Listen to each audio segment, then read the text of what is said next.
Dito tayo ngayon sa museo ng Pangulong Sasakyan. Pasok sa loob. So yan siya guys, sa Presidential Car Museum. So wala po siyang bayad, no? Bukas siya Tuesday to Sunday 9 AM to 4 PM. Tara, pasok tayo. Maraming pumupunta mga estudyante dito sa iba't ibang dito sa Luzon. Sinasama nila sa pagka meron silang pasyal sa school. Yan. So pagpasok mo dito guys, pwede kang mag-video pero bawal ang may ilaw.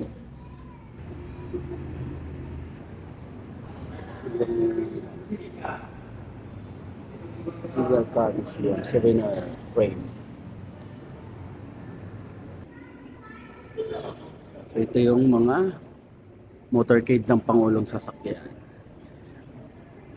So ito guys, 1934 Cadillac V16. No, ito yung sasakyan ni Douglas MacArthur. So ayan, ganda.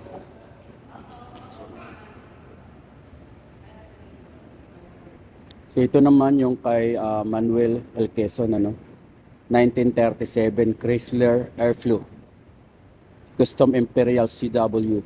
So ito yung sasakyan niya. Naging pangalawang pangulo siya ng Pilipinas noong November 15, 1935. So ayan. Chrysler. Tapos ito yung sasakyan ni Sirius Minya, pang-apat na pangulo ng Pilipinas noong 1878. Ito yung 1942 Packard Custom. Ito naman guys, ito yung ginagamit ni Manuel Rojas. Ito yung panglimang pangulo, si Manuel Rojas. Ito yung naging sasakyan niya. Ang pangalan ng sasakyan nitong model ay 1942 Cadillac Fleetwood Series 60 Special Sedan. So ayun po siya. Tapos ito ang naging sasakyan ni Pangulong Elpidio Quirino, Ito yung 1953 Chrysler Crown Imperial. Ganito.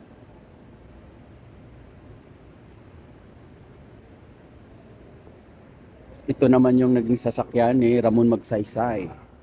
So ayan siya, Ang pangalan ng model na to ay 1955 Cadillac Series 7523. So ayun. Transmission nito is 4-speed, passenger 7. Ito naman guys, ito yung sasakyan ni Diosdado Macapagal. Ang model naman ng sasakyan na ito ay 1959 Cadillac Sedan DeVille. 5 passenger lang po siya. Tapos transmission is 4-speed automatic. Cadillac talaga yung mga sasakyan ng presidente ng Pilipinas.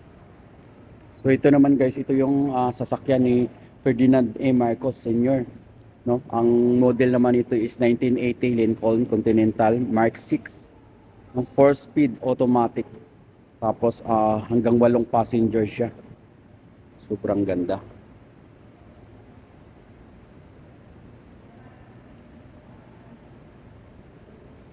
Anyways guys, si Marcos ay pang-10 presidente dito sa Pilipinas. Tapos ito naman guys, ito yung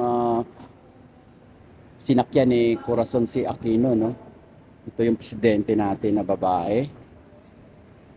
Ikalabing-isang presidente. Ayun. So ang model naman nito is 1986 Mercedes-Benz 500 SEL, 5 passengers, 4-speed automatic transmission. So guys, simple lang yun sa kanya. Kita ko kay Marcos ang pinakamaganda.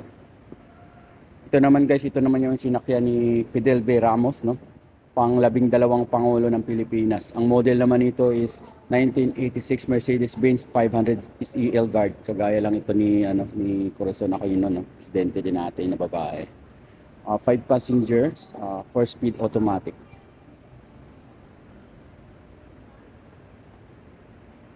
So ito naman guys, ito yung sinakyan ni Joseph Ejercito Estrada, pang-13 pangulo ng Pilipinas. Ayun, ang model po nito is 1993 Mercedes-Benz S600, 4-speed automatic, 5 passengers.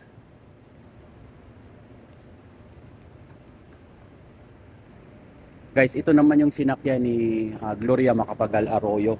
Ito yung sasakyan niya, pang ika-14 na Pangulo ng Pilipinas, no? Ang model naman nito ay 1993 Mercedes-Benz X600 limousine. No, 7 passengers ang pwedeng sakay nito hanggang 4-speed automatic.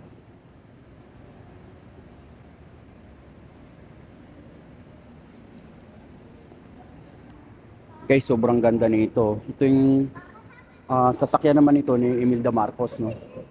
Asawa ng ating presidente senior na si Ferdinand Marcos. Sobrang ganda, no? Ang model naman nito is 1960 Rolls-Royce Phantom 5. Tapos hanggang 8 passengers siya. Sobrang ganda. Ayan, oh. Tapos ano siya, sobrang taas nito. So ito yung pinakamaganda sa lahat kay Imelda Marcos. Phantom 5, 1960 Rolls-Royce. Wow. Guys, alam nyo ba kung saan nanggaling yung jeep natin? Pampasada. So dito po yan siya, guys. No? Dito siya nagsisimula, no? Ang specification nito, no, is 1943 Willys AMB. No? Hanggang 6 yung passengers niya, no? Sobrang ganda. So dito nag-start yung ating jeep. Jeep ni Magsaysay, 1943 Willys Jeep. Ayun po. Saka guys, dito po talaga nagsisimula bago na uso ang mga automobile sa Pilipinas, no.